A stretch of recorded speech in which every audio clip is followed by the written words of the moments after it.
I am happy to introduce Tina John. She is the CEO and co-founder of Avira Health, and she will do a much better job introducing her than I ever will.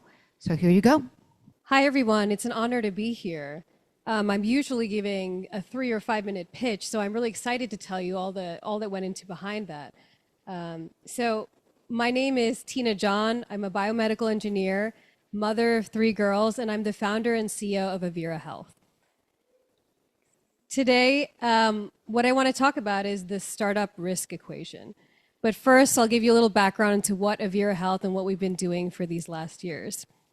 So for the last several years, we've been building the first technology, I have it here in our hands, that allows mothers to pump and feed at the same time and see how much the baby's drinking live on your mobile device.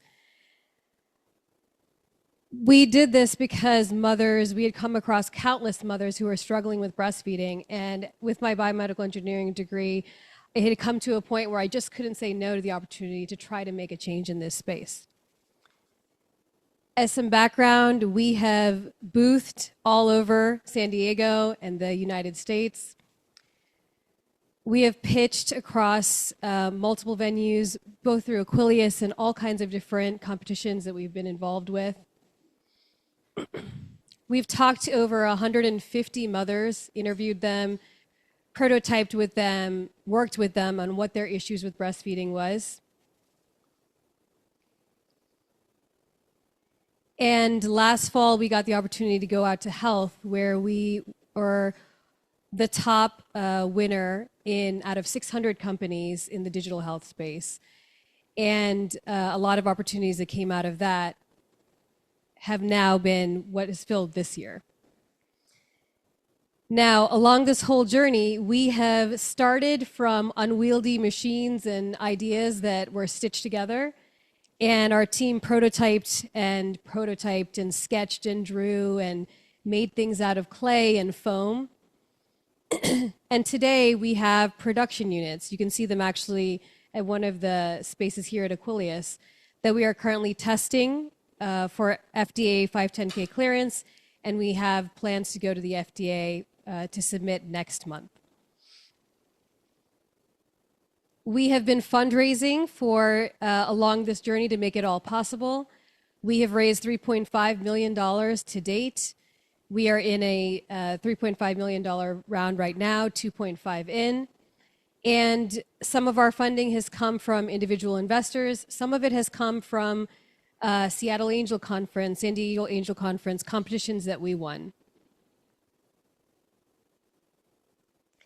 We are a 2025 Cool Company. We won Rising Star in Women at San Diego Celebrating Women People's Choice Award. As I mentioned, we won the finale at HLTH in Las Vegas. We have 2 Red Dot Design Awards, Global Design Awards, one in maternal health and infant, and the other in medical devices.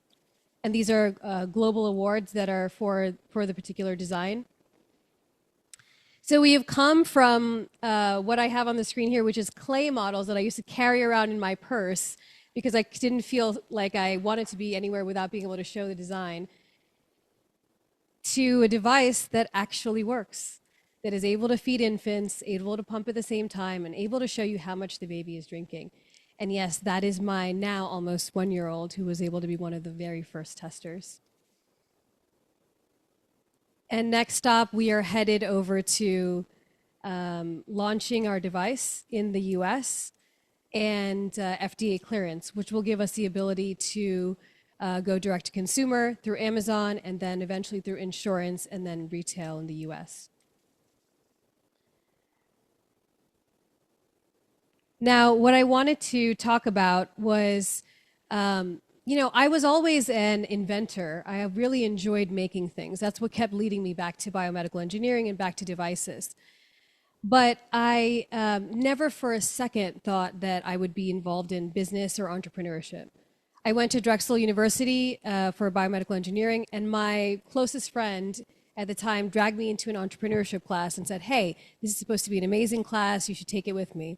And I kind of begrudgingly took the class and enjoyed, innovating and running through a business scenario. But I distinctly remember there was one day in class when the professor asked us, so what do you know what the common characteristic is between all entrepreneurs? And people said, is it a business degree? It's having financial understanding. It's being able to, be part of a team, being a leader. And he said, no, it's not any of those things. The common thing between entrepreneurs is that they are risk takers. And like in that moment when I heard that, it was like, oh, I will never be an entrepreneur. I had like decided it at that moment. I was like, I am the furthest thing from a risk taker. That's not a characteristic that I can call for myself.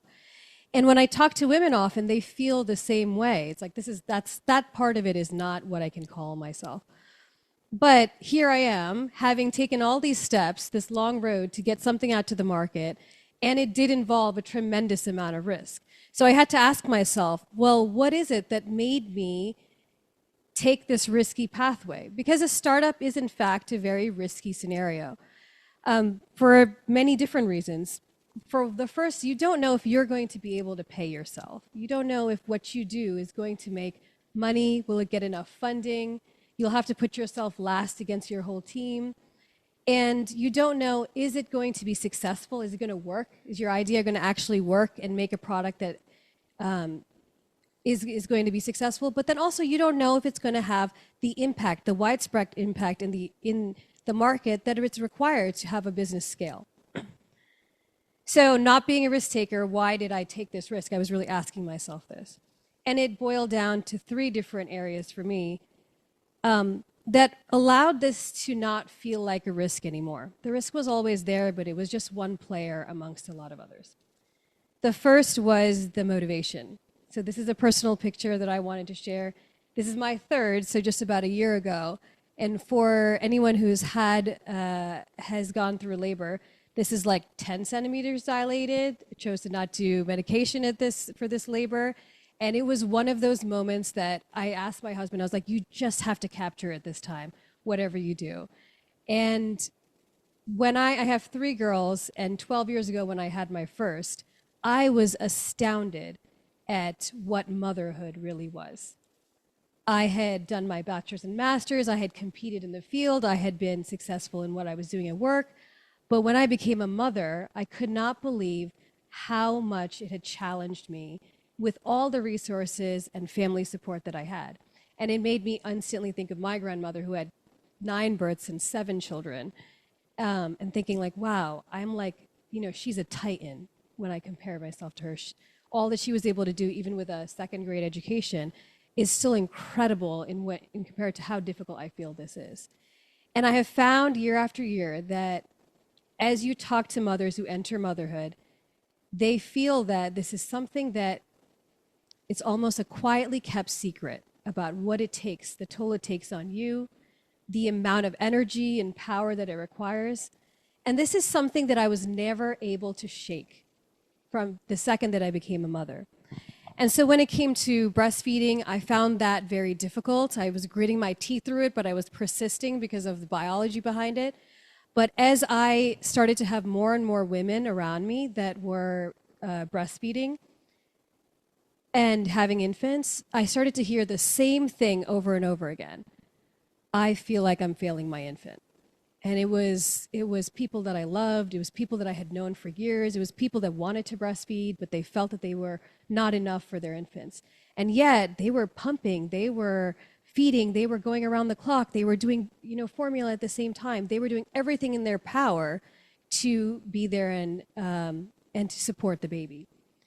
And it was when someone who was really near and dear to me, when she, in the few late night postpartum text messages that you can get from a mom, when she said, Tina, I think I'm just not enough for my son. And it was that moment of frustration that was like kind of the pressure that created the diamond, or the last straw to break the camel's back. It was at that moment I said, there must be a way for us to let women breastfeed if they really want to. And literally the idea was born in that moment. But I was very scared of the idea at that time. I reluctantly looked it up on Google to see if it must exist already. I then started to look up patents. I'm like, but there must be and I was getting more and more fearful as I was discovering that there was this huge gap. Because it meant that I knew that I had the capability to play a hand here with my training and with what I knew about the team that was around me. But it meant that I had to either say yes to this huge task that was going to take years and years and a lot of work and sacrifice, or I'd have to regret it and live with that regret that I never tried to make a difference in that space. And so since that time, we have spoken to so many women, and singularly, their stories and their, it could be 25 years later that they're telling me their breastfeeding story, and we'll be crying together, we'll be tears. It's something that has stayed with women, and their stories are actually the fuel that gets me and certainly some of my team through some of the harder moments. There are moments in startup life where the funding falls through, or the vendor backs out, or an employee leaves, or you have to make a tough choice about your finances and you have to let people go. All of those things are tremendously weighty and emotional. And it's important to find what is that fuel, what is that thing that provides you energy back. And for me, that motivation behind working with mothers, and hopefully forever working with and for mothers, is what makes the risk seem very small. It eclipses it. So first and foremost, this is something, breastfeeding and helping women through breastfeeding is a small piece of a puzzle for me that's part of a larger dichotomy. It's interesting because when I had my first, I thought, I got my degree. I was in engineering school, which is mostly male. I was always able to compete there. I could see in the workforce that there are men and women, and there are more men in higher positions. But I was able to have a good career at Merck on the East Coast. And when I had an infant, I realized, I was like, oh, this is what's going on. With everything that I have, with all the support that I have, so much is required of me, my body, my mind, that unless I'm supported more than someone who doesn't have those requirements, then I'm always going to fall behind. And that's what the basis of our company is. Vera means the female warrior. And really the thought behind that is that if we see women for the sacrifices that they are making, that we're going to equip them with the tools that allow them to compete and be there along the way. The second piece of it is that really affected the risk equation, and I like to be honest about this because I think this was a reality, is the numbers. This is a picture of me sitting quite sick, sitting in bed, taking an investor call, like the last of a series of calls with this particular investor, before he told me that he'd like to invest $200,000. I had no clue it was about to happen. I had no clue it was going to be that moment. That was my first big check, I think, aside from $10,000 checks. And this is really how startup life has looked. You don't know at any moment how things change, but you have to plan for almost all circumstances. One critical thing, when I decided to start the startup and say, I'm going to step away from work, I'm going to start this completely, and we're going to form a company and go and start to fundraise. There was like a critical decision that my husband and I had to make in order to be able to go down that pathway. And it really had to do with, are we going to be okay if I'm not able to take a salary? And that is a reality, is a decision that we had to make at that time. I didn't know how serious it would be, but time and time again after that provided us the freedom to be able to, one, keep sanity and check with and wholeness with our family, but also be able to always put our team first. So I could always prioritize salaries for our team, or making sure that the team, we were moving forward with progress, even if it was a hit to what that was for me and my husband. And it's an odd thing to be part of the stakes or the equation when you're talking about a business. But, for us, it was even like having a small mortgage that allowed us to be able to take that decision. And if we weren't able to do that at that time, I would not have gone down that pathway because I was risk averse and I wouldn't want to put my family in such a tumultuous place. Particularly hardware device development requires tons of iteration. So the picture here is iterations on just single components of the device. These are like 3D prints that we have been printing year after year. Week by week, there was always a new design. And that's what it required to make something and bring back to women and say, how does this feel? How does this work? Is it cleanable? Is it able to function? Does it fit? Is it manufacturable? And that requires a capital that has to be carefully planned, but you have no idea how long or how many iterations it's going to take in order to get to your final device. So just like you do your family planning or finances, it really required budgeting carefully with a budget that you hoped would come in year after year from your investors, and budgeting it carefully, and then also making sure that you were balancing that with what was going to be in the home. There are definitely some years where money came in really enthusiastically, and others where it did not. And it had less to do with the fact of how we were doing or how we were pitching or presenting, and it just might have been the market. And a lot of companies, or what our investors were facing on their end, a lot of companies have all the makings of a beautiful idea, a market fit, but if they're not able to decrease their spend when times get rough in order to keep moving forward, then it forces them to exit.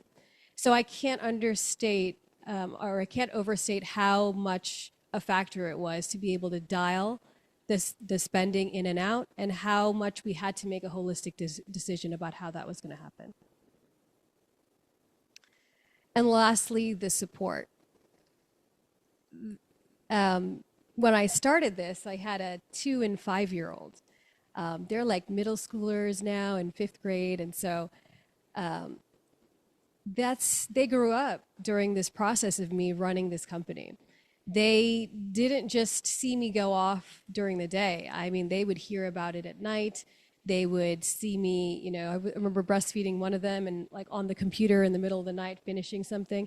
Really, by the time that having this startup, as opposed to all the other roles that I had in my life, really was completely bleeding career or work and life, work and home together in a way that all of it was just life.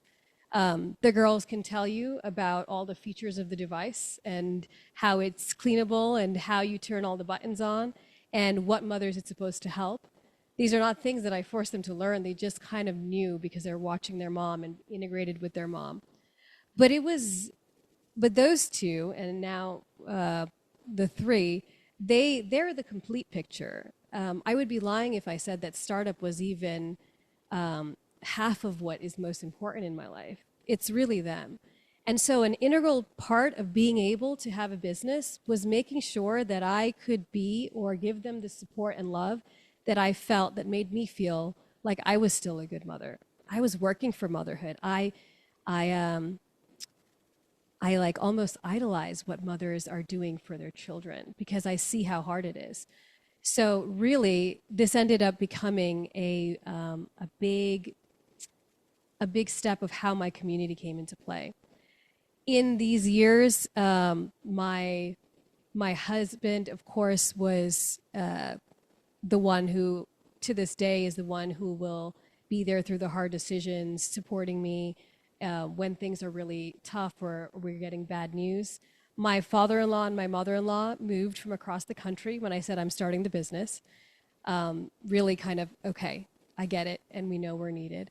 And they now live here in San Diego along with my parents. And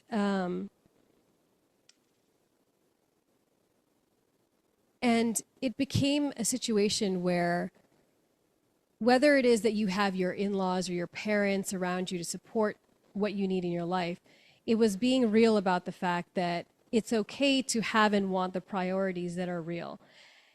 The other flip side of this is that the girls were my biggest energy replenisher every day. So after grinding with my team, getting some bad news, having a design that didn't work, having maybe a proposal that didn't work out, I had to, by default, switch to playing with clay and, feeding someone in my lap. And it was something that let me start fresh and over. So I'd be lying to say if they aren't a piece of what provided me that wholeness to keep going and not feeling like I was doing it all day long. The other piece is that we had a tremendous team here in San Diego, but also across the U.S. That, by the way, for those of you who are balancing budgets, we actually have run most of the company.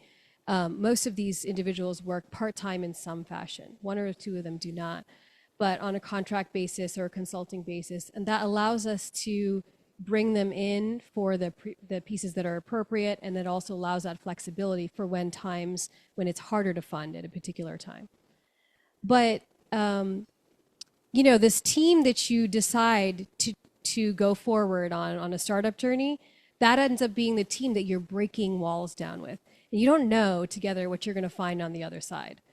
We sometimes say in design that designing is like throwing a dart at a dartboard that's invisible.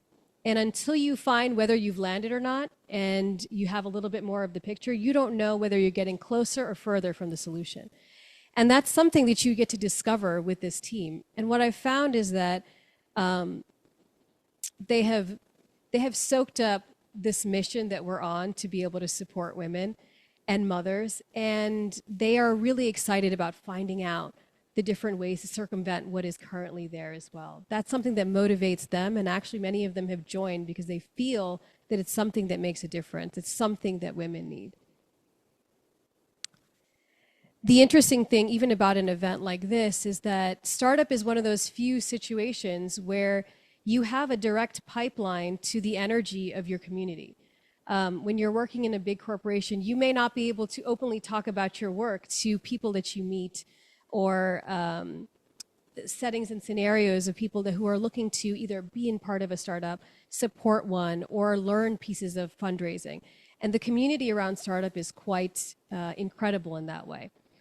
I was a vaccine engineer at Merck. There's no way that I would have had the opportunity to meet a diverse group like this.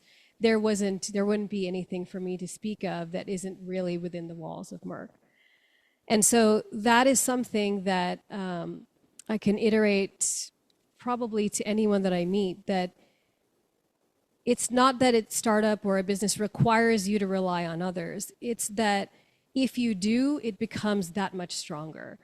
Whether that's your investor community, whether it's your startup community, whether it's your coworkers or your family, it becomes as strong as what's behind it, and it kind of lives and is powerful in that way.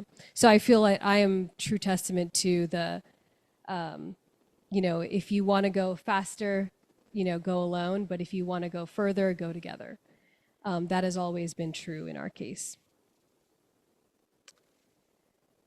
What I've discovered probably the hard way over these years is that everything around us, everything that we see, all the innovations, all the people doing it, it's really just an example of what's possible. It is in no way the ceiling. By nature, if you want to make something that's new, you have to bust through what already exists. So you really have to take it as all the innovation that's out there, all the incredible people that are out there, those are examples of tools and resources that you could have. But it really is that you will be doing something that no one else has done, and there is not necessarily a template for that. Now, I gave all these qualifiers of all these amazing things that we've done, but to bring it back to back to earth, we have not yet gotten our FDA clearance. We'll be submitting next month. We have yet to do a priced round. We have to be on sale in the market and go direct to consumer or be in retail. There is, in some senses, everything left to do. But on this journey from where we are this far, it's okay, because that ride I now know that ride has more joy and more to offer me than the risk that it proposes.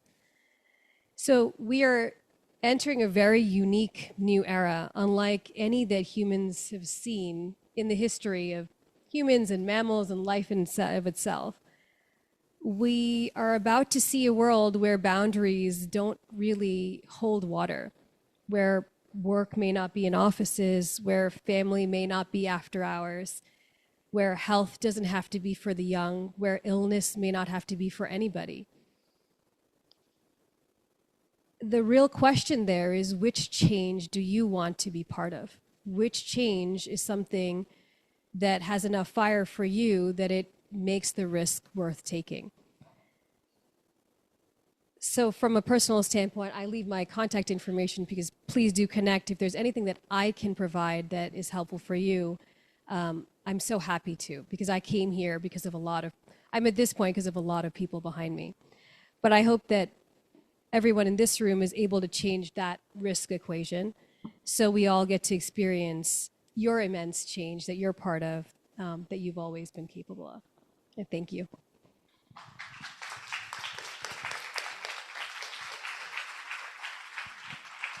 And if anyone has questions, I did want to leave time because I know that I gave a whole bunch of information, but if you have questions about the product or any other piece of the story.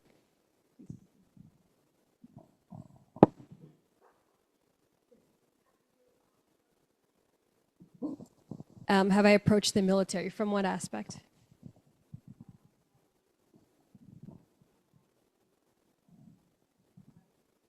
Oh.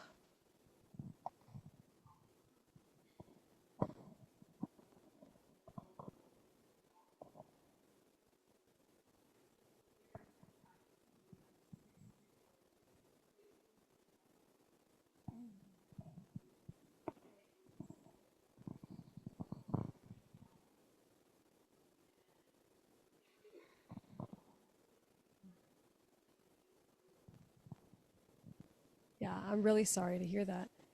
We have not talked to the military. So there are devices that allow you to just pump and pump with the device in your bra. Ours will be the first that allows you to feed the infant simultaneously. So especially roles where she was separated from the infant. But we have started speaking to hospitals, and there is a lot of excitement with hospital groups, especially with NICU infants, to be able to track how much the baby is drinking, but still provide breast milk and hold the baby in arms. So it'll be fascinating to see where things go. Yeah? Oh, definitely. Anyone else? Yes.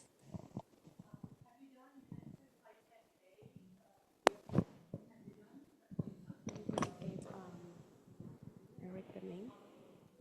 He said he's going to go second. Yeah, so because it's a 510K Class 2 device, we're not required to do clinical trials. And that was an important part of de-risking our pathway because breast pumps don't require clinical trials, and we wanted to make sure we were in line. We will have formal usability studies that is part of the submission, but we have done probably 12 to 15 group simulations and studies and interviews probably every couple months for the lifetime of the project. So what you see is with a lot of feedback from mothers and positioning simulations in different parts of their home, seeing how they react, how the app should be developed, how the app is going to interface. So, but it doesn't require formal clinical studies.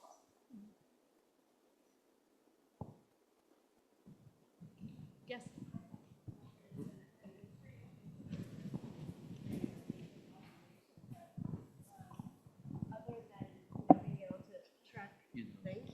The amount and to feed and pump at the same time, what I find really interesting is the potential for women who don't have the nipple anatomy to actually get a good latch and things like that.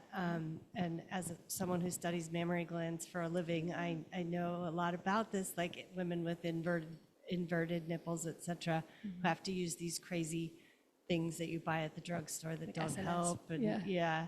So did you do any sort of analysis of like how prevalent that is? Because people don't talk about it, I can tell you that. So latch issues is, I would say, about 40 to 50% of the population that drops out is because of latch issues. Whether it's inverted nipple or it's because the baby has feeding difficulties, sometimes by a month, the baby's palate and mouth grows big enough, and then they kind of know the dance well.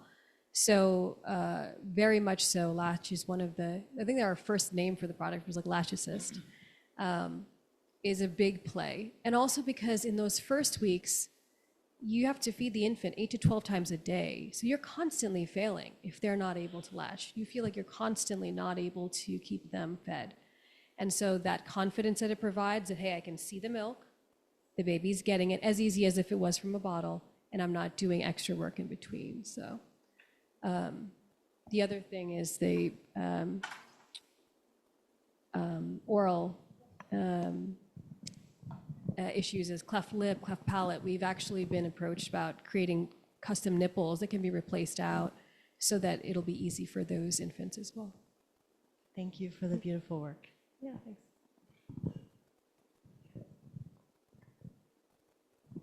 Thank you. Yeah, go ahead. If you would advise us, right, based on your experience, what would you have done different? So many things. There's so many things. I think that the right, whoever you hire, whoever you decide to spend money on, whether that's a consultant, whether it's a designer, especially if it has to do with the creative side of things, industrial design, graphic design, you have to know your vision first and make sure that you're finding the person who can deliver your vision. There are amazing individuals who provide all kinds of great work, but it's their craft, and it could be different and spectacular in a different way. And so really I had to define for myself, what did I want mothers to feel and experience? What did I want them to see, and what should that brand look like? And I had to really pull some of that myself before finding someone. And I made that mistake with not doing it. And then I had to, when you work with someone and you're not working with what they're strongest in, it's like pulling teeth to get you both to a place where you don't want to be. So definitely know what you're really looking for, that level of expertise, and then go find who loves doing that level of expertise. That's one thing. And then also, nobody's good at everything, right? So there are some pieces that in the beginning, we really needed generalists to be able to create all kinds of crazy designs to see which one was even closer to a nipple design or a peristaltic motor design. And then we really needed to, as we got further, we needed to be correct to the 0.1 milliliter. 0.1 millimeter. The design had to be correct in these very, very accurate ways, and you needed to have people who are specialized in doing that exactly. And if not, it takes a lot longer, and it also puts everyone in a place where they don't feel that that they're not successful, that they're not doing well. And so that, from a management perspective, I did learn that the hard way, which is also why fractional work and people who were willing to throw in their weight and their interest into the project outside of their work, after hours or as an hourly, that actually had a lot of value. And we still have several employees who we meet at 7 o'clock, and that's after their job, and this is extra cash for them, but they really love being involved with it. And it's not putting them out of a stable income that they needed during the day.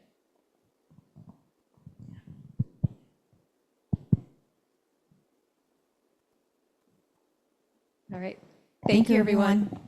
Thank you, Tina.